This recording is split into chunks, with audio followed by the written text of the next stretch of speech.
In-nies mimlija kuraġġ u lesti adattaw għal miżuri intenzjonati li jkomplu ħarsu s-saħħa tagħna u fl-istess waqt iħallu in-negozji joperaw.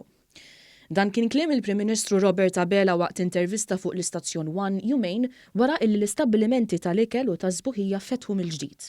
Huma lesti li jaddattaw għal miżuri li wara kollox huma verament wieħed jista' jitkellem dwar miżuri restrittivi li saru, anzi qas nitkellem dwar miżuri restrittivi madwar protokoll ġdid ta' kif wieħed irid jekk inti morġu restorant, jekk mortant hairdresser, prekawzjonijiet illi fl-aħħar mill-aħħar huma intenzjonati biex ikomplu jħarsu s-saħħa tagħna u fl-istess waqt imma jekk huwa restorant qegħdin inħalluh jopera. Il-Prim Ministru tkellem ukoll dwar is-suċċess ta' kif pajjiżna ikkontrolla din l-imxija tal-coronavirus. Għaliex ir-riċetta tas-suċċess turik illi kienet il-mod kif ippreparajna ma qadniex nistennew li jkollna l-ewwel każijiet li tibda taħrab is-sitwazzjoni minn idejna u mbagħad nibdew nirreaġixxu imma tlaqna ħrabna minn qabel. U għaldaqstant imbagħad dak effettwa għaliex illum aħna qegħdin inkunu fuq qudiemnet milli nneħħu l-miżuri restrittivi. Għaliex tlaqna kmieni, ikkontrollajna l-imxija b'mod tajjeb ħafna. Ftit aktar minn xarejn wara li feċ l-ewwel każ ta' COVID-19 f'Malta, Dr. Abela qal li żdiet it-testjar u r-rata ta' każijiet pożittivi niżlet għal 0.7%. Dan juri li l-awtoritajiet tas-saħħa jafu x'qegħdin jagħmlu u qed jagħtuna pariri tajbin ibbażati fuq il-fatti. Għal kull miżura restrittiva li neħħejna hemm ix-xjenza li qiegħda tissapportja dak il-pass li qegħdin nagħmlu. Xtaqt niċċita ftit l-istatistiċi li għandna f'pajjiżna. L-ewwel nett, il-mod kif żidna t-testing aħna f'pajjiżna. Llum tlajna għal 60,000 swab test. Jiġifieri din hija xi ħaġa li ħares madwar l-Ewropa kollha.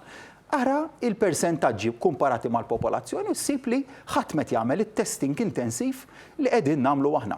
Il-Prim Ministru remarka li Malta jassikura li f'pajjiżna r-rata ta' mortalità mhux biss kienet baxxa imma anki n-numru ta' każijiet pożittivi baqa' baxx, tant li l-maġġoranza tal-pazjenti bil-virus setgħu jieħdu l-kura fid-djarhom.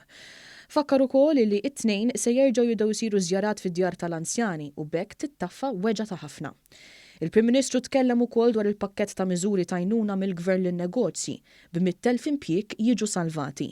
Spjega li l-wage supplement li kienet jingħata lill-eluf ta' ħaddiema se jibqa' jingħata sakemm in-negozji imorru lura għan-normalità.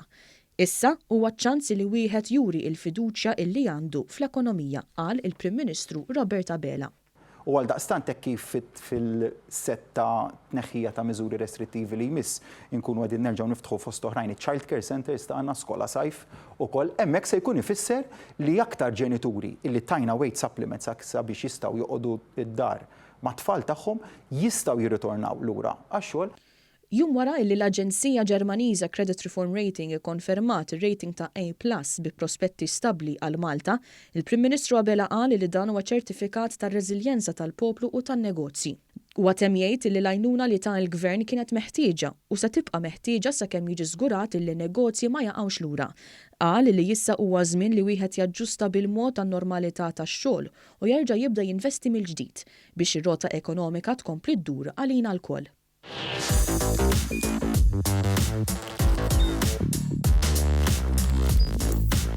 Idħol fuq one.com.mt u hemmhekk tista' tara l-programmi kollha li jxandru fuq One permezz ta' One Play.